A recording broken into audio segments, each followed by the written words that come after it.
Tema 5. Procesos cognitivos básicos y la memoria. En este vídeo les hablaré acerca de la memoria y sus mejoras, pero antes de nada hay que tener claro qué es el concepto de memoria. Pues la memoria no es más que una facultad que le permite al ser humano retener y recordar hechos pasados. La palabra también permite denominar al recuerdo que se hace o al aviso que se da de algo que ya ha ocurrido, y a la exposición de hechos, datos o motivos que se refieren a una cuestión determinada. Biológicamente hablando, la memoria, al igual que el aprendizaje, es el resultado de la actividad repetitiva de millones de neuronas ensambladas en circuitos neuronales.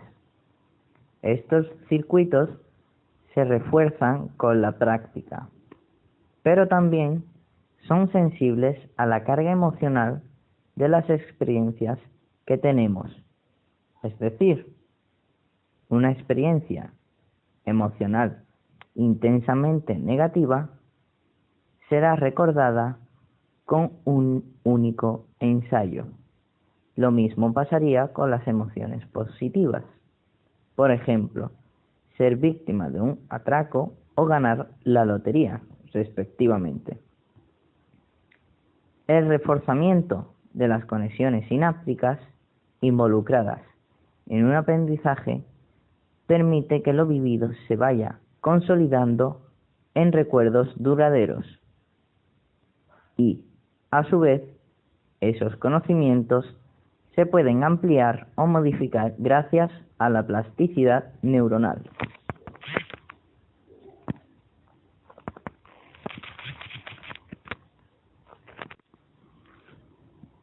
Se cree que la corteza del lóbulo frontal interviene en las estrategias de almacenamiento y la recuperación de los recuerdos, inhibiendo la información irrelevante. El estudio de personas con lesiones en la corteza prefrontal ha demostrado que esta zona del cerebro está relacionada con la capacidad de dar un orden temporal a las experiencias de los individuos. Estas personas son capaces de recordar los acontecimientos importantes de su vida, pero no saben ubicarlos antes o después en su biografía. También se sabe que desempeña un papel importante para la memoria de trabajo, pero quizá la función más importante de la corteza cerebral en relación con los procesos de memoria es su implicación con la memoria a largo plazo.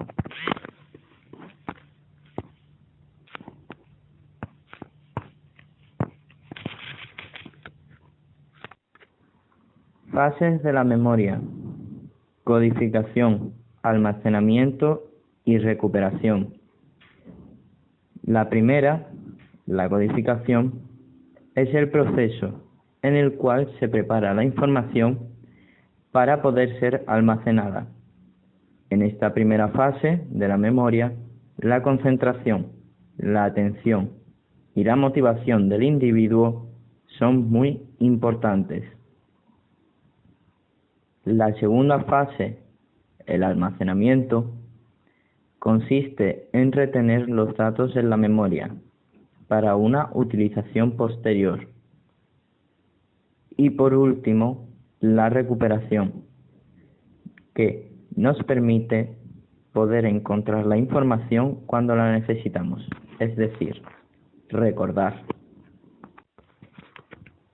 Además, la memoria, aparte de tener 3 fases como nombramos anteriormente, se puede clasificar y tiene varios tipos de memoria.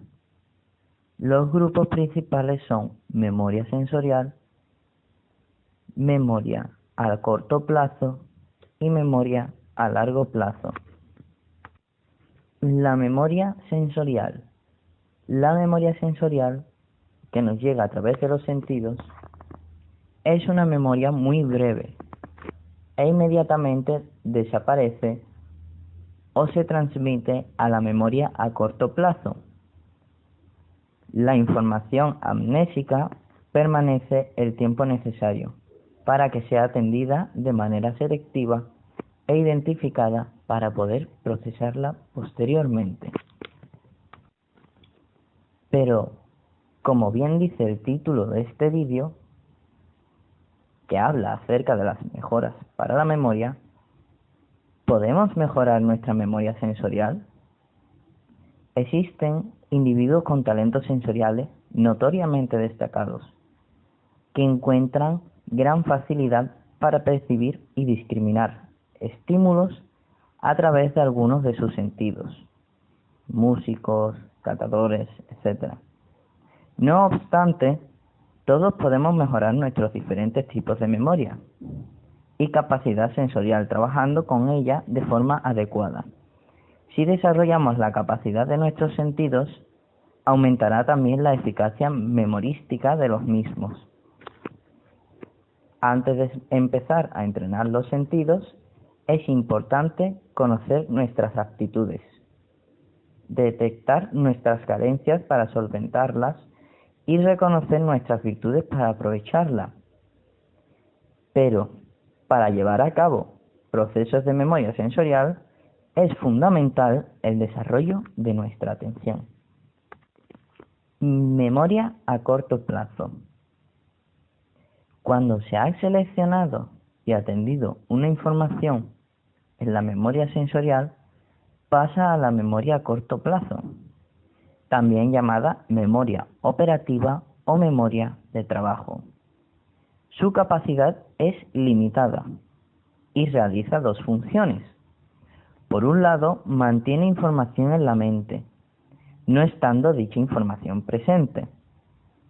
Por otro lado, puede manipular esa información, permitiendo intervenir en otros procesos cognitivos superiores, y por tanto no es un mero cajón de recuerdos.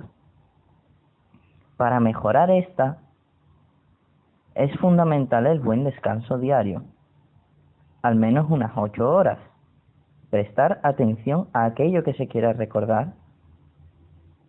Una buena opción es escribirlo. Y como suplemento se pueden tomar vitaminas. Pero en tal caso es preferible acudir al médico y estar seguro de no ser una patología. La memoria a largo plazo. Esta permite almacenar la información de forma duradera y la podemos clasificar en memoria implícita y explícita. Pero antes de nada, cabe destacar que para mejorar la memoria a largo plazo hay diversas estrategias.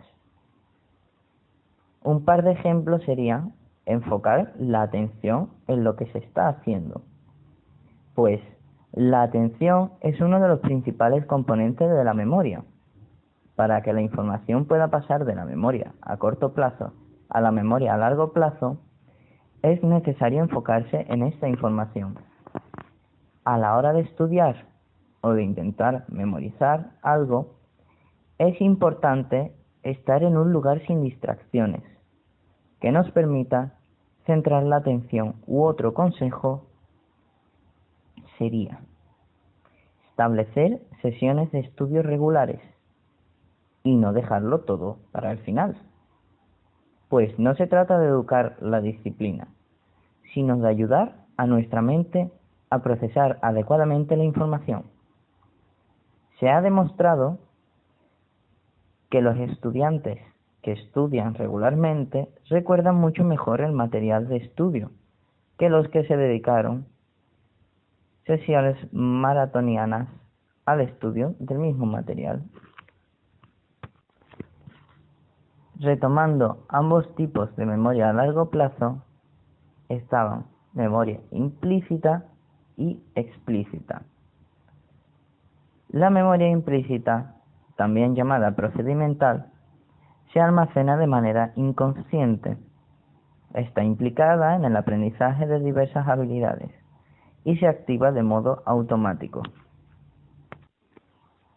Una actividad para trabajar la memoria procedimental consistiría en vestir una silueta de manera adecuada, teniendo en cuenta tanto el lugar y orden de colocación de cada prenda como el tipo de situación. Una cantidad ideal para trabajar con enfermos de Alzheimer. Pero, además, con este ejercicio, trabajamos la memoria procedimental, el esquema corporal, las praxias ideatorias, la memoria semántica y la planificación. Por otro lado, la memoria explícita o declarativa está asociada a la conciencia, o al menos a la percepción consciente. Incluye el conocimiento objetivo de las personas, los lugares y las cosas, y lo que ello significa. Por tanto, se distinguen dos tipos: la memoria semántica y la episódica. La memoria semántica se puede definir como un tipo de memoria de significados y conocimientos generales, en la que no intervienen nuestras experiencias concretas, ni el recuerdo de sucesos puntuales. Para mejorar esta memoria, podemos llevar a cabo actividades como recordar los hechos del mundo que nos rodea. Es bueno recordar hechos del mundo que nos rodea. Si una persona quisiera fortalecer la memoria semántica, los ejercicios más eficaces son ir recordando una serie de palabras e ir incrementando la cantidad y también la dificultad. O bien, aprender nuevos idiomas y viajar. Aprender otro idioma nos obliga a empezar un nuevo vocabulario, una nueva estructura, nuevas reglas en el idioma. La memoria semántica es imprescindible para todo ello. Otra sugerencia o actividad para trabajar la memoria semántica es interpretar la hora de los relojes. Mirar la hora es una de las tareas más cotidianas. Solemos mirar el reloj varias veces cada día. Una tarea a priori sencilla que puede resultar complicada para personas con demencia leve. Estas personas pueden tener problemas para calcular cuando se mezclan unidades de tiempo, hora, minutos, etc. Por tanto, este ejercicio es ideal para que el terapeuta practique esta actividad con pacientes con algún tipo de demencia. Con ello, se trabaja principalmente la memoria semántica y la escritura. Por otro lado, la memoria episódica, la conocida como memoria episódica, es el tipo de memoria encargada de procesar y almacenar la información autobiográfica de cada uno y, en concreto, aquella faceta de las propias vivencias que puede ser expresada en palabras o en imágenes. Una actividad para trabajar la memoria episódica sería emparejar las cartas. consiste en descubrir las parejas entre un conjunto de cartas situadas boca abajo. Con ello, se trabaja la memoria episódica, la atención selectiva y la memoria de trabajo. El olvido es un ámbito de la memoria muy estudiado.